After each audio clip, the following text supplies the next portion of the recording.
I, 35 female, have always known that marriage was not on the cards for me. If I'm being completely honest, I wasn't born conventionally pretty. My mother always made sure I knew this by constantly comparing me to my picture-perfect sister, Violet, 34 female. Unlike me, Violet inherited my mother's striking green eyes and crimson red hair that turns heads wherever she goes. Next to her, I have always felt like a crumpled old bedsheet left out to dry.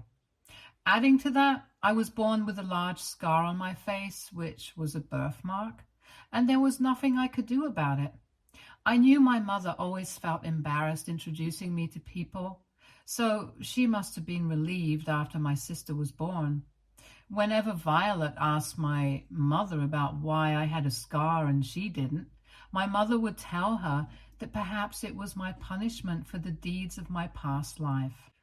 This was not just hurtful to hear as a 5-year-old, but also confusing and unsettling. I was just a child. My own mother made me feel self-conscious and bad about my appearance from such a young age. When I started going to school, I would often catch my classmates whispering behind my back about my scar. Some were even hesitant to sit next to me. However, as time passed and they saw me playing and talking just like everyone else, some of them started to warm up to me.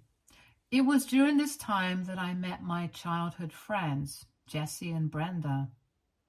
They've been a constant presence in my life ever since, standing by me through all the ups and downs. Both of my best friends always had my back whenever anybody tried to bully me, which I have always been grateful for. When Violet joined my school a year later, people couldn't believe that we were siblings. She made it a point to tell everyone we were related, just to bask in the compliments about how different she looked from me. She thrived on those words since she knew I was the ugly one. Unlike me, she loved being the center of attention and quickly became one of the most popular girls in school. This is when the bullying started. Every time I walked past Violet in the school, she would knowingly make fun of my outfit or comment on my looks. I always loved wearing graphic, oversized tees to school because they made me feel comfortable. But she would look at me with disgust at my choice of outfit as if I had committed a crime. She would snicker and tell me how fat those t-shirts made me look in front of all her friends just to embarrass me. Every week, Violet would have a new boyfriend and constantly flirt with older guys who clearly did not have good intentions. Whenever I tried to warn her out of concern, she would cruelly mock me for having no experience and accuse me of being jealous because I didn't have as much fun as her. I tried to explain that dating a different guy every week wasn't my idea of fun, but she argued back, saying no guy would ever date me, so how would I know? Her words hurt deeply, but I tried not to show it because I knew she would relish seeing me in pain. She would sneak off to meet her boyfriends in the middle of the night and force me to cover up for her if our parents ever found out. I would toss and turn in bed, unable to sleep since I was afraid that she might not make it back home in time. One night, she got ready to go out and party where I knew there would be underage drinking. I warned her not to sneak off, but she yelled at me to mind my own business. She told me that all I had to do was lie to our parents if they questioned me and say she was at her friend's place, but that's it. Reluctantly, I kept my mouth shut and watched my sister sneak off yet again. However, that night, luck seemed to be in my favor. The party apparently got out of hand and the police were called. She and some of her friends got taken in by the police. Our parents received a call in the middle of the night informing them that Violet was in jail. They rushed into our room to check and found that she was not in bed. They woke me up and asked me if my sister had really sneaked off. Guiltily, I nodded my head and explained to my dad how I had tried to stop her. My mother started to yell and blame me for not being a responsible older sister and insisted I should have informed them so they could have stopped her. My dad intervened, calming her down, and then informed me that my sister had been arrested. We had to drive in the middle of the night to bail out my sister, who looked furious. She refused to talk to any of us, insisting she was just having fun at her age and not expected to get caught by the police. Our parents reprimanded her, but she continued to argue back with them. In the end, my sister ended up having to do community service for her actions, but that wasn't the end of it. Our school headmistress recommended that she and the others who were caught transfer schools. She feared they would taint the school's reputation and talk to everyone's parents about it. Understandably, our parents were furious but had no choice. My sister was transferred to another school, which was not as prestigious as ours. It was a humbling experience for her, and I hope that she would realize the consequences of her actions and eventually change. It was a relief to finally escape the bullying from my sister and her friends at school. I began to flourish academically and discovered my talent for archery through participating in school events. I dedicated myself to practicing diligently and soon started winning competitions. Surprisingly, my parents, who had previously been distant and indifferent, began to show interest in my achievements. They started attending my competitions and taking time out for their busy schedules to support me, which meant a lot after years of feeling overlooked.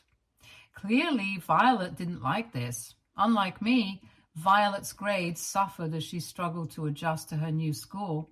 At her school, popularity didn't matter as much, so she could not get away with things anymore like she did previously. Her former friends also distanced themselves, leaving her to spend her evenings at home instead of socializing as she once did. Sometimes I would go out to hang out with Jessie and Brenda, and Violet would try to convince me to take her along. My mother often urged me to include my sister, which I usually didn't mind. However, Violet had previously tried to bully Jessie at school, resulting in a fight between them. Both of my friends also disliked how Violet disrespected me whenever she had the chance. Despite their reservations and to please my mother, I agreed to let Violet join us. This was a huge mistake since both Jessie and Brenda were not happy to see her. We had all decided to watch a movie, but when we reached the theater to buy tickets, Violet started to insist that instead of going for the horror movie, we should go for a rom-com movie. The three of us refused since we had waited months to watch this movie in the theater, and we were not about to derail our plans for her sake. I suggested she could watch the rom-com on her own while we watched the horror movie, but she refused, insisting she didn't want to be seen as a weirdo for going alone. Grudgingly, Violet joined us for the horror movie. Throughout the film, she whimpered and tried to talk to me about how scared she was, which was very distracting. My best friends kept trying to shush her, as she was clearly being loud and disturbing other people. In the end, Violet stormed out of the theater during the movie, declaring that horror films were not her cup of tea. While Jessie, Brenda, and I felt a sense of relief once she left, our respite was short-lived. Within 10 minutes, I received a call from my mother, who informed me that Violet had called her in tears, complaining that I hadn't made her feel included during our outing. I attempted to reason with my mother, explaining my perspective, but she kept telling me how disappointed she was for not being there for my sister, and how the family is supposed to stick together. After the movie concluded, I made several attempts to reach Violet, but she declined to answer my calls. When I returned home, my parents informed me that Violet wasn't there either. They tried reaching out to her without success, and we started to get worried for her. Eventually, she called back our dad and disclosed that she was alone in a parking lot and requested him to come and pick her up. Later, our parents called for a family meeting to address the situation. They made it clear to me and Violet that we needed to stick together as sisters and that we could not gatekeep friends from each other. They directed their attention to me, stressing that as the eldest sibling, I needed to set a positive example for Violet and include her in my activities. Feeling frustrated with their expectations, I firmly asserted that my friends did not appreciate Violet's behavior and were uncomfortable around her. I went on to explain to my parents about the multiple times Violet and her friends would bully me at school and how they had bullied Jessie as well, which is why my friends wanted nothing to do with her now. My dad's anger was palpable as he confronted Violet about the truth of my accusations. She tried to evade his questions and attempted to justify her past behavior by claiming she was a different person back then. I scoffed inwardly at her feeble excuse, knowing she had never once apologized to me for her actions. My dad yelled at her that he was extremely disappointed with how she had turned out, which only made her burst into tears. Our mother rushed to comfort her, reassuring her that everything would be all right. I shook my head in disbelief, frustrated yet again to see Violet evade consequences simply by shedding tears. This pattern has persisted in our household. Whenever Violet gets into trouble, all she needs to do is persuade our mother and she escapes without consequences. Meanwhile, I, as the oldest sibling, am often unfairly blamed for her actions. As Violet and I grew up over the years, we would continue to constantly clash at home. She seemed to have an opinion on everything I did, while I often asked her to mind her own business. We never had a normal sibling relationship, and sometimes, even though I tried to be civil towards her, she would always be uninterested or snarky with her replies. I graduated from high school with excellent grades and received acceptance letters from Ivy League universities, whereas Violet got only the one acceptance letter from a good university across town. Our parents threw a graduation party for us to celebrate one last time with our family and friends before heading off to college. Throughout the party, people kept coming up to congratulate me on my choice of university, as it was a big deal to be the first in our family to get accepted there. During the party, our dad took the time to congratulate both me and Violet for our successes. As everyone cheered and clinked their glasses, Violet looked less than enthusiastic. Later, I found her crying alone in the washroom. I asked if she was okay, but she screamed at me to get out. After a while, she emerged from the washroom while I stood nearby, still concerned. She expressed how she wished I was never born because she was tired of being compared to me. I looked at her confused as she continued to tell me that the only reason people felt so proud of me was because I had nothing else going on for me. Thanks to my ugly face, and that university acceptance was the only thing that could save me. I gasped in hurt while she glared at me and walked away. I was so shocked by how unbelievably cruel my sister was that after the incident at the party, I stopped talking to her altogether. I decided that she was dead to me, and once my mind was made up, nothing could ever change it. As I went away to university, I knew her presence in my life was over. It's been years since I have ever talked to her, no matter how much our parents urge us to. Sometimes she has tried to reach out to me, but I have always left her on read, knowing that it would bug her more to be ignored. 2 years ago, I reached a decision to stop searching for a partner to marry and have children with. My experiences with men had been mostly unsuccessful, and I began to acknowledge that my appearance might have been a huge factor in this. So instead of waiting for the perfect guy who might never come, I chose to pursue adoption and provide a loving, stable home for a child in need. I've always loved children and have been a fabulous aunt to Brenda and Jessie's kids, so I was confident that I would one day make a wonderful mother, irrespective of whether I had a husband or not. Financially, I'm more than secure. As a data analyst working at a top IT company remotely, my salary would comfortably cover both mine and my future child's needs. Plus, I'm debt-free and a homeowner. So, with a heart full of excitement for the next chapter, I filled out the adoption application. Just 2 months ago, I received a call that changed my life forever. I've been chosen by a young, expectant mother. Long story short, we connected and she loved how strong and independent I was. She shared the challenges that she has faced in her life, expressing her lack of confidence in raising the baby by herself when she had no real money or job. She felt like I could be a good mother and decided to entrust me with the wonderful opportunity to adopt her baby boy. I was even by her side at the hospital when my son was born. The whole process was long and arduous, but in the end, I got to come home with my baby boy, Nicole.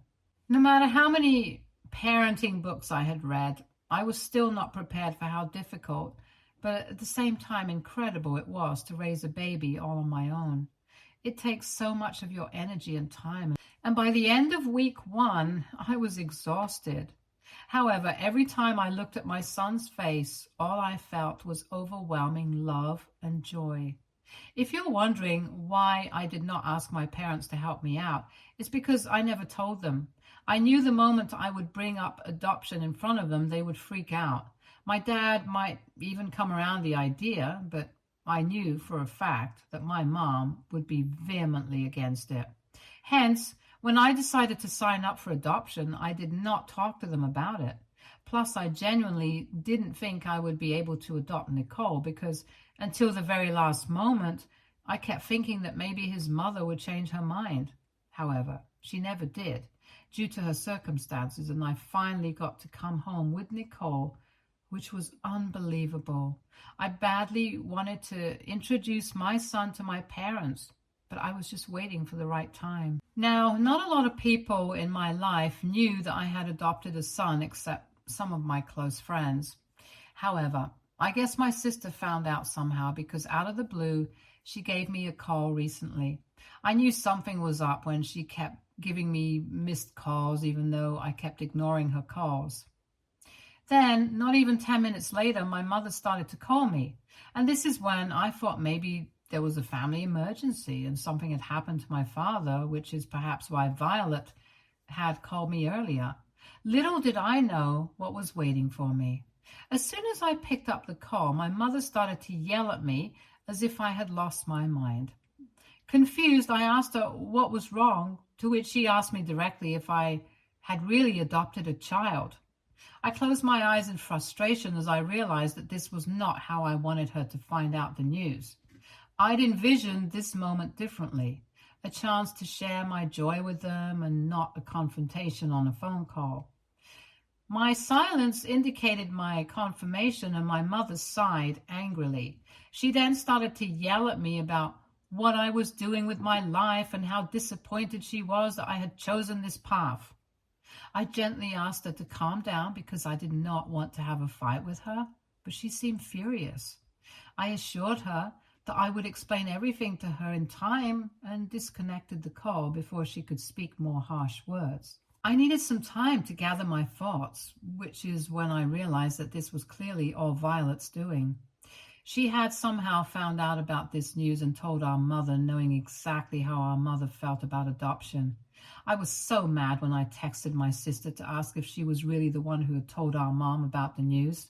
She hit me back with a sassy reply. So what if I did? Which pissed me off further. I couldn't believe how absolutely infuriating my sister still was. No matter what I tried to do to keep her out of my business, she always found a way to butt in just to outshine me in front of our parents. It was like dealing with a pesky fly that just wouldn't go away. And to make matters worse, someone from my inner circle had leaked this information to Violet, and I needed to quickly find out who this person was so I could cut them off. I informed Jessie and Brenda about my family finding out about the news, and they were just as worried as me. They came over to my place so we could all discuss who this culprit could be who had tipped my sister off. For some time, we'd harbored suspicions about a girl named Nina because she shared a mutual friend with my sister Violet. We waited no time to confront Nina, and the poor girl quickly admitted the truth. Nina apologized sincerely and confessed that her excitement about my baby led her to inadvertently share the news with her other friends, She seemed genuinely remorseful, emphasizing that her intentions were pure, as she knew how much I longed to be a mother. I sympathized with her, but I also made it clear that this was not information she should have disclosed without my consent. Despite her apologies, I couldn't help but express my disappointment in her lack of respect for my privacy. However, Nina then surprised me with some unexpected information. She confided that she was surprised by Violet's mocking comments about my adoption, especially since my sister herself had experienced a similar situation. This revelation left me stunned, and I looked at her with a mix of confusion and curiosity. Nina revealed to me that 5 years ago, Violet had gotten pregnant with her boyfriend's child, who is currently her husband. At the time, she didn't want the child due to their breakup, but she was too advanced in the pregnancy for an abortion, leaving adoption as her only option.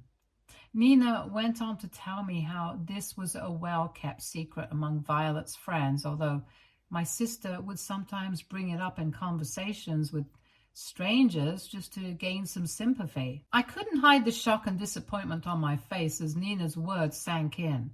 I couldn't wrap my head around what I had just heard. I asked Nina if she had any proof about this, and she showed me screenshots of my sister's conversations with her friends where she had admitted to her pregnancy and even shared her first ultrasound picture. Reading the messages was a wake-up call to realize just how much people enjoy gossiping behind everybody's backs and how no one's secrets are really safe. Clearly, that friend of Violet's had betrayed her, also by sharing these screenshots with Nina. Now, armed with this evidence, I finally had proof of what my sister had done. I decided it was time to teach my sister a lesson once and for all, so I called my parents and told them I was ready to meet and explain everything. My dad, unlike my mom, was eager to meet me and my son, so we arranged to get together over the weekend. I insisted they invite my sister as well, explaining that I wanted my son to meet the whole family. That weekend, as I made the long journey to my parents' place, I felt a mix of nervousness and determination. I was prepared to finally confront my sister and handle things differently this time. When I arrived at my parents' place, I noticed that Violet had brought her husband, Bill, along as well. We had never officially met, but he seemed nice and greeted me politely. Violet, on the other hand, didn't even acknowledge my presence and refused to come into the living room to greet me. My parents were very curious as they met my son for the first time. Although my mom was cold and distant, refusing to hold him, my dad wasted no time to pick up my son gently. I couldn't help but smile, seeing my dad looking happy with my son in his arms. After I freshened up, I put my son to sleep as he was tired after so much traveling, and then I came downstairs to talk to everyone. As I walked downstairs, I overheard Violet telling our parents how disgusting it was that I had decided to adopt a random kid and how he would never be a part of the family. My mother meekly agreed with her, saying that she felt no joy looking at my son and wished I had just found a husband and had his child instead. I stood frozen on the stairway, feeling a surge of anger as I listened to their words. I couldn't believe how unbelievably rude my family was being to my son. I loved Nicole. He was my boy, and I was not going to let anyone treat him this way. My sister then suggested to our parents that they should change their will and cut me off from their inheritance, arguing that since I had no real family, leaving money to me and my son would be leaving it to a random weirdo kid. She insisted they shouldn't waste their hard-earned money like that. My dad tried to calm her down, telling her she was being too harsh, and that's when I decided to step in. I interrupted my sister as I walked into the room, saying, "That's really high and mighty of you, considering you gave up your own kid for adoption."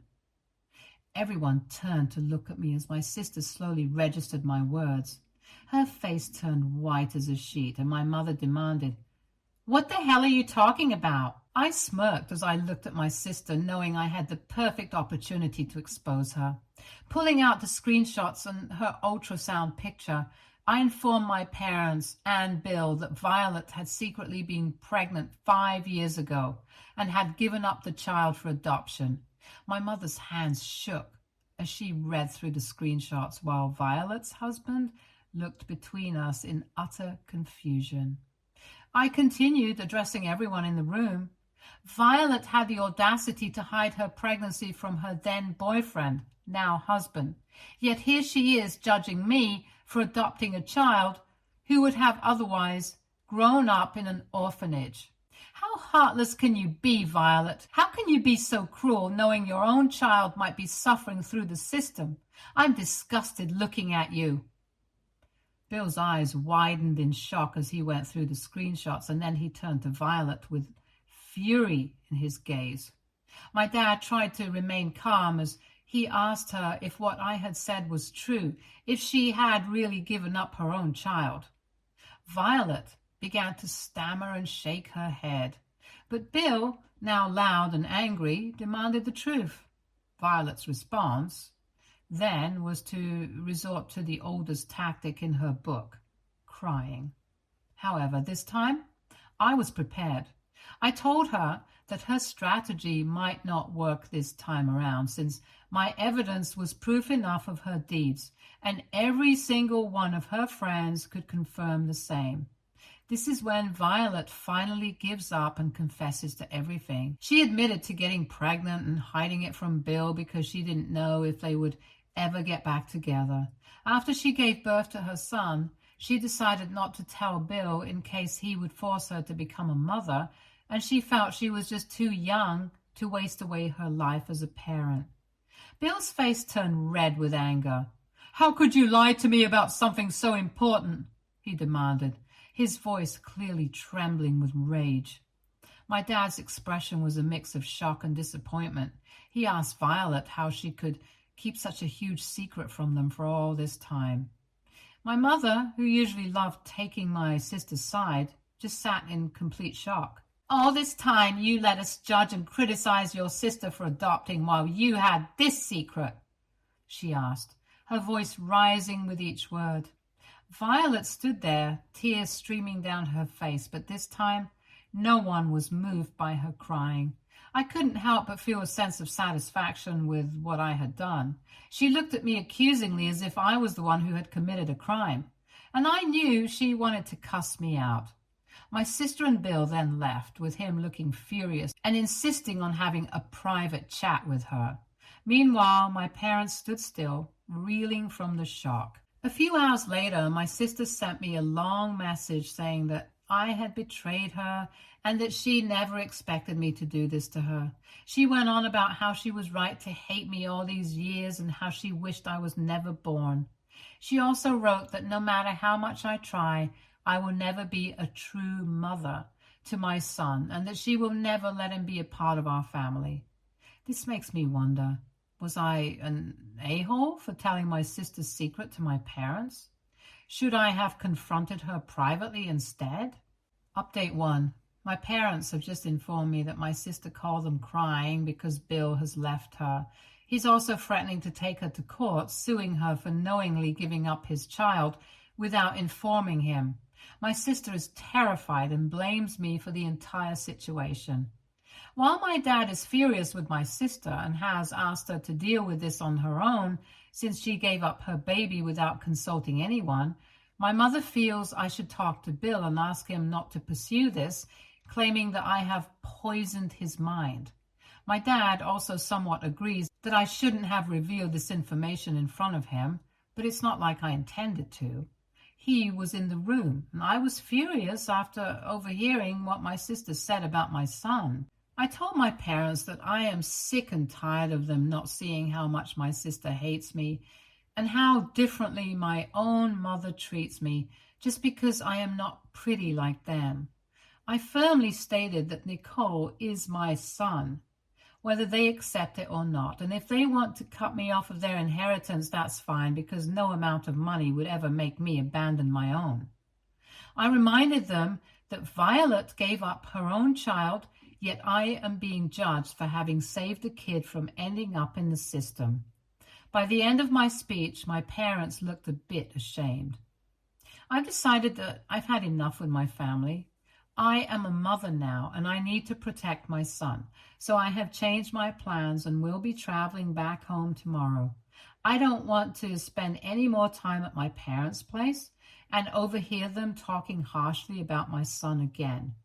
Let my parents and Violet deal with this situation as they wish. I am out. Update 2. Hello everyone. I know it's been a few months, but I wanted to give a short update. My sister and Bill are finally divorced. He did sue her for fraud and emotional distress, leading my sister to pay him a hefty sum, which he deserved, quite honestly. After the incident at my parents' place, Bill had reached out to thank me for telling him the truth, mentioning that if I hadn't revealed it, he might have gone his whole life without knowing he had a son out there. He told me that he has hired a private investigator to track down and find his son. It's sad that he's going through all of this because my sister chose to hide such significant news from him. I truly hope he finds his son soon and they get the chance to reconnect. As for me and Nicole, we are doing fantastic. It's astonishing how quickly he has outgrown his clothes. Over the past few months, my dad has reached out and apologized to me for everything. He agrees that him and Mom have always been a bit unfair to me and asked for my forgiveness. Now, he sometimes stays with us to spend time with my son. Mom hasn't reached out, and honestly, I'm okay with that. I don't want my son around anyone who doesn't appreciate him anyway. Stay tuned for more stories from our girl relationships.